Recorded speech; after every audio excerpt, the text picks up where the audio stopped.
पीले दांत वाली बहू। रंजना कभी ब्रश नहीं करती थी। उसे कितनी बार उसके माँ बाप ने डांटा, लेकिन उसका कोई असर उस पर होता ही नहीं था, जिस कारण से उसके दांत पीले पीले हो जाते हैं। शादी के बाद। अरे बहू, वैसे तो तुझ में कोई कमी नहीं है, पर तेरे दांत इतने पीले कैसे हैं बेटा? कैसे मतलब? कोई सर्जरी थोड़ी ना कराई है। वो तो क्या नाम, मैं ब्रश नहीं करती थी तो पीले हो गए। अब क्या करूं? आप कहें तो लाल करवा लूं या फिर काले? यार ये क्या है, क्यों माँ से लड़ रही हो? लड़ रही हूँ?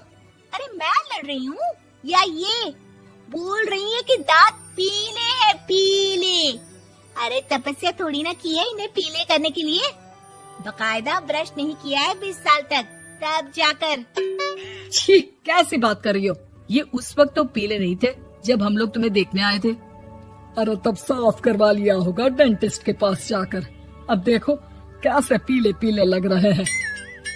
रंजना सास की तरफ गुस्से से देखती है। फिर शुरू हो गई पीले पीले पीले। अरे पीले तो तब भी थे जब मेरे हाथ का रसगुल्ला उड़ा उड़ा कर खा रही थी और बोल रही थी, लड़की नहीं गुणों का खजाना दे रहे भाई साहब।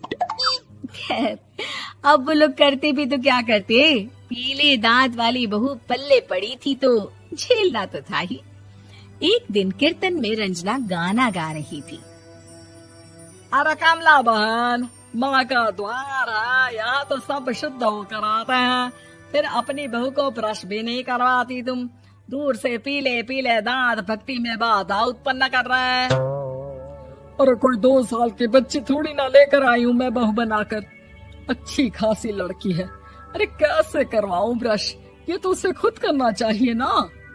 अब माँ बाप तो इसके जैसे तैसे निपटा दिए, ये नहीं सोचा कि सास कैसे संभालेगी। सास बहू को लेकर घर आ जाती है, लेकिन सोच लेती है कि अब इसे लेकर कहीं नहीं जाएगी। अगले रोज बहू कहती है, अरे क्या हो गया, मंदिर नहीं जाना क्या? कीर्तन का वक्त हो रहा है। मेरी मधुर वाणी से कान्हा जी जागते हैं और सोते हैं। आप तो जानती है ना उनकी भक्ति में कितना मन लगता है मेरा। वो क्या है ना, तबीयत ठीक नहीं लग रही है मेरी, आराम करूंगी मैं। तबीयत ठीक नहीं लग रही? अभी तो मिथुन के गाने पर नाच रही थी आप, और अब बोल रही है कि तबीयत ठीक नहीं लग रही। अरे भक्ति में मन लगा लो सासू माँ, ऊपर जाना है, क्या मुंह दिखाओगी आप? हाँ? सास को बहू की बात पर गुस्सा आ जाता है। मैं क्या मुंह दिखाऊंगी, इसकी चिंता तो ना कर, समझी? अपने मुंह की चिंता कर, जो ये पीले पीले दांत लेकर हर जगह पहुंच जाती है। पता है लोग कितना मजाक बनाते हैं। ना जी ना, मैं नहीं जाना कहीं तेरे साथ। तो ये बात है। कोई ना, मत जाओ, मैं अपने कमरे में ही बैठकर भक्ति कर लूंगी।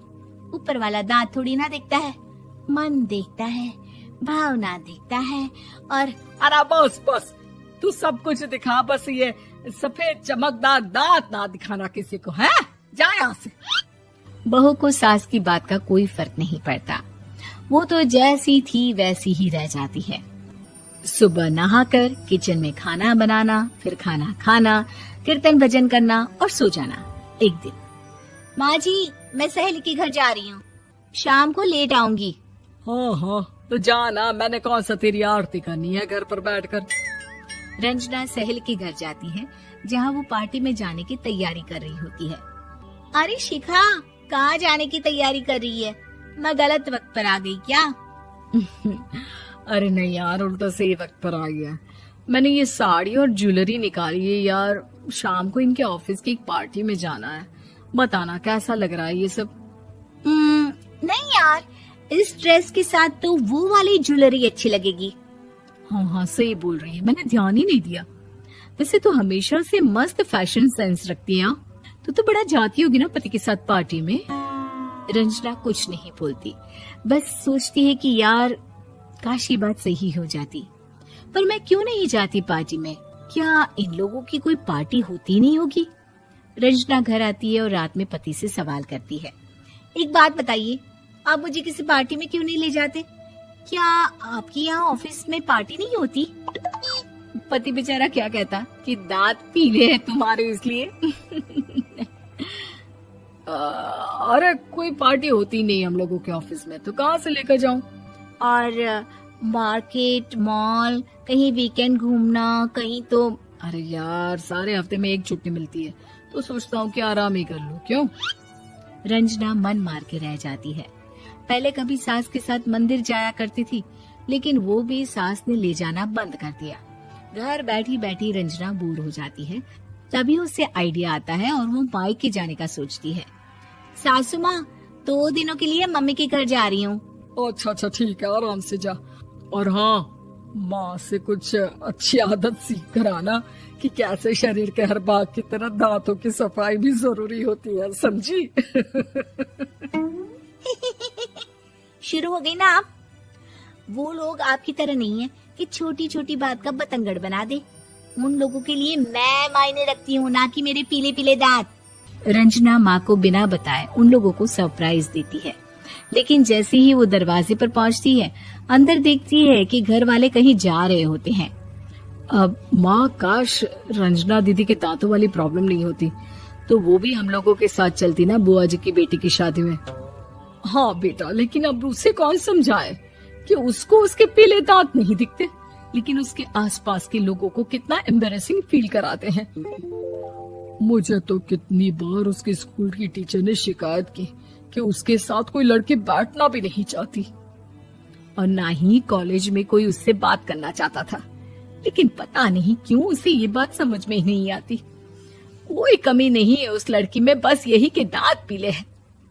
वो तो भला हो जीजा जी और उनकी माँ का, जो दीदी को जैसी है वैसे ही रखा हुआ है। रंजना को अपने घर वालों की बात सुनकर बहुत दुख होता है।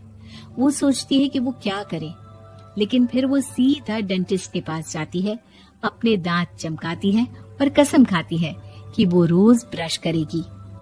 अरे क्या हो गया? तुम तो 2 दिनों के लिए गई थी ना, पर कोई ना, अच्छा है, चलो आ गई तो। रंजना सास के सामने आकर खड़ी हो जाती है और पूरी स्माइल करती है, उसके चमकदार दांतों को दिखाती हुई। हैं? चले मंदिर।